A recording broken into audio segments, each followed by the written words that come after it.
Hi friends, welcome to my channel Varalakshmi creative channel. ಇವತ್ತು ನಾನು ತೋರಿಸ್ತಿರೋ recipe ಮಾವಿನಕಾಯಿ ಚಿತ್ರಾನ್ನ, ಹುಳಿ ಮಾವಿನಕಾಯಿ ಚಿತ್ರಾನ್ನ ಹೇಗೆ ಮಾಡೋದು ಅಂತ ತೋರಿಸ್ತಾ ಇದ್ದೀನಿ. ಮೊದಲು ಬಾಣಲಿ ಇಟ್ಕೊಣ, ಅದಕ್ಕೆ ಸ್ವಲ್ಪ ಎಣ್ಣೆ ಆ್ಯಡ್ ಮಾಡ್ಕೊಣ. ಗೊಜ್ಜಂತ ಐಟಮ್ಸ್ ಮಾಡಬೇಕಾದ್ರೆ ಸ್ವಲ್ಪ ಎಣ್ಣೆ ಜಾಸ್ತಿನೇ ಇರಬೇಕು. ಹಾಗಾಗಿ 2-3 ದಿವಸ ಸ್ಟೋರ್ ಮಾಡೋ ಹಾಗಿದೆ ಎಣ್ಣೆ ಸ್ವಲ್ಪ ಜಾಸ್ತಿನೇ ಹಾಕಿ. ಈಗ ಸಾಸಿವೆ ಆ್ಯಡ್ ಮಾಡ್ತಾಯಿದ್ದೀನಿ. ಸಾಸಿವೆ ಸ್ವಲ್ಪ ಚೆನ್ನಾಗಿ ಚಿಟಪಟ ಅನ್ನಲಿ. ಸಾಸಿವೆ ಚಿಟ್ಲಕ್ಕೆ ಮುಂಚೆನೇ ಬೇರೆ ಐಟಮ್ಸ್ ಹಾಕೋದು ಬೇಡ. ಯಾರೆಲ್ಲ ನನ್ನ ಚಾನಲ್ನ ಫಸ್ಟ್ ಟೈಮ್ ನೋಡ್ತಾ ಇದ್ದೀರಾ ಅವರು ಸಬ್ಸ್ಕ್ರೈಬ್ ಮಾಡ್ಕೊಂಡು ನೋಡಿ. ವಿಡಿಯೋ ಇಷ್ಟ ಆದರೆ ಲೈಕ್ ಮಾಡಿ, ನಿಮ್ಮ ಫ್ರೆಂಡ್ಸ್ ಜೊತೆ ಶೇರ್ ಮಾಡಿ ಅಂತ ಕೇಳ್ಕೊತಾ ಇದ್ದೀನಿ.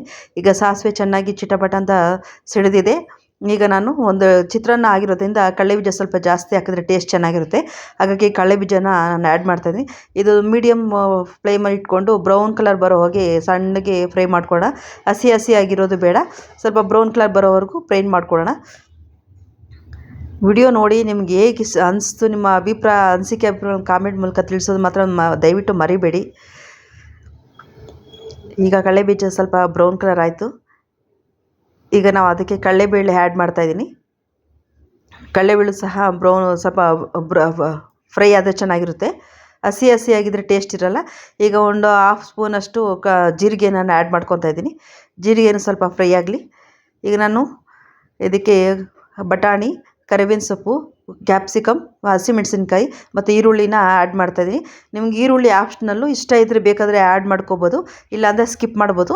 ನನಗೆ ಈರುಳ್ಳಿ ಚಿತ್ರಾನ್ನಕ್ಕೆ ಇಷ್ಟ ಅಂತ ನಾನು ಈರುಳ್ಳಿ ಆ್ಯಡ್ ಮಾಡ್ತಾಯಿದ್ದೀನಿ. ನಿಮ್ಗೆ ಬೇಡ ಅಂದರೆ ಸ್ಕಿಪ್ ಮಾಡ್ಕೊಳ್ಳಿ. ಇದಕ್ಕೆ ಒಣಮೆಣಸಿನ್ಕಾಯಿಗಿಂತ ಹಸಿಮೆಣಸಿನ್ಕಾಯಿ ಹಾಕಿದ್ರೆ ತುಂಬ ಟೇಸ್ಟ್ ಇರುತ್ತೆ. ಒಣಮೆಣಸಿನ್ಕಾಯಿ ಏನಿದೆ ಹುಣಸೆಹಣ್ಣು ಚಿತ್ರಾನ್ನಕ್ಕೆ ಮಾತ್ರ ಟೇಸ್ಟಾಗಿರುತ್ತೆ. ಹಾಗಾಗಿ ನಿಂಬೆಹಣ್ಣು ಚಿತ್ರಾನ್ನ ನೀವು ಈ ಥರ ಮಾವಿನಕಾಯಿ ಚಿತ್ರಾನ್ನ, ಏಳಿಕಾಯಿ ಚಿತ್ರಾನ್ನ ಅಂತ ಮಾಡ್ತೀವಿ ಅಂದಾಗ ಹಸಿಮೆಣಸಿನ್ಕಾಯಿ ಆ್ಯಡ್ ಮಾಡಿಕೊಂಡ್ರೆ ತುಂಬ ಟೇಸ್ಟ್ ತುಂಬ ಚೆನ್ನಾಗಿರುತ್ತೆ. ಈಗ ನಾನು ಬಟಾಣಿ, ಕ್ಯಾಪ್ಸಿಕಮ್ ಹಾಗೂ ಕರಿಬೇವಿನ ಸೊಪ್ಪನ್ನ ಆ್ಯಡ್ ಮಾಡ್ತಾಯಿದ್ದೀನಿ.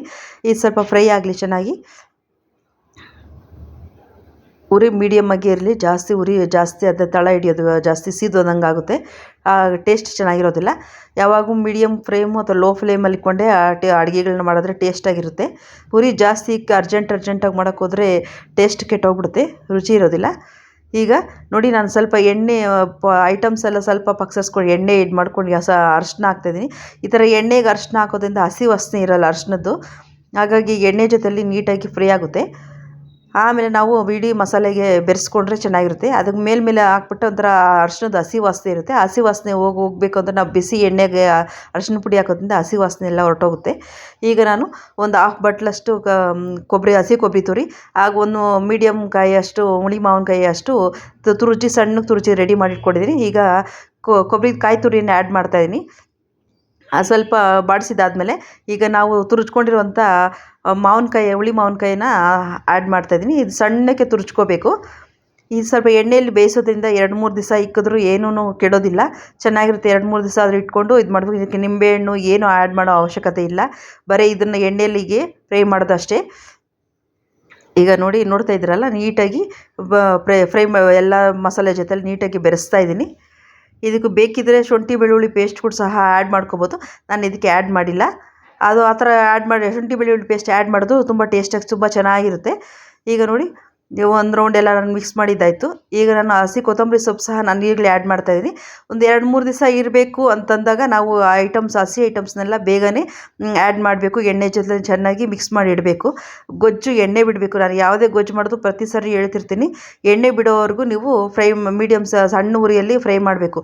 ಆಗ ಎಣ್ಣೆ ಬಿಟ್ಕೊಂಡಾಗ ಗೊಜ್ಜಲ್ಲಿ ಹಸಿ ಅಂಶಗಳೆಲ್ಲ ಹೊರಟೋಗಿರುತ್ತೆ. ಎಣ್ಣೆ ರಿಲೀಸ್ ಆದಾಗ ಗೊಜ್ಜು ಐಟಮು 2-3 ದಿವಸ ಆದರೂ ಕೆಡದಿರೋ ಇಡೋಕ್ಕೆ ಸಾಧ್ಯ ಇರುತ್ತೆ. ಈಗ ನಾನು ರುಚಿಗೆ ತಕ್ಕಷ್ಟು ಉಪ್ಪನ್ನ ಆ್ಯಡ್ ಮಾಡ್ತಾಯಿದ್ದೀನಿ. ಈಗ ನೋಡಿ, ಗೊಜ್ಜೆಲ್ಲ ಆ್ಯಡ್ ಮಾಡಿದ್ಮೇಲೆ ಫ್ಲೇಮ್ ಆಫ್ ಮಾಡೋದೇ.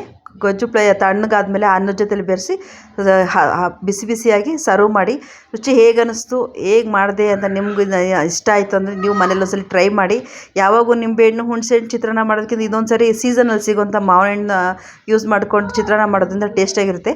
ತೋತಾಪುರಿ ಮಾವಿನಕಾಯಿ ಅದರಲ್ಲೂ ಹುಳಿ ಜಾಸ್ತಿ ಇರುತ್ತೆ. ಹುಳಿ ಯಾವ್ದು ಹಣ್ಣಿರುತ್ತೆ ಆ ಹಣ್ಣಲ್ಲಿ ಮಾಡಿ ತುಂಬ ಚೆನ್ನಾಗಿರುತ್ತೆ, ಟೇಸ್ಟಿಯಾಗಿರುತ್ತೆ. ಈಗ ನಾನು ಸರ್ವಿಂಗ್ ಬೌಲ್ಗೆ ಶಿಫ್ಟ್ ಮಾಡ್ತಾಯಿದ್ದೀನಿ. ಹೇಗೆ ಅನ್ನಿಸ್ತು ಅಂತ ವಿಡಿಯೋ ನೋಡಿ ತಿಳಿಸಿ ಕಾಮೆಂಟ್ ಮಾಡಿ.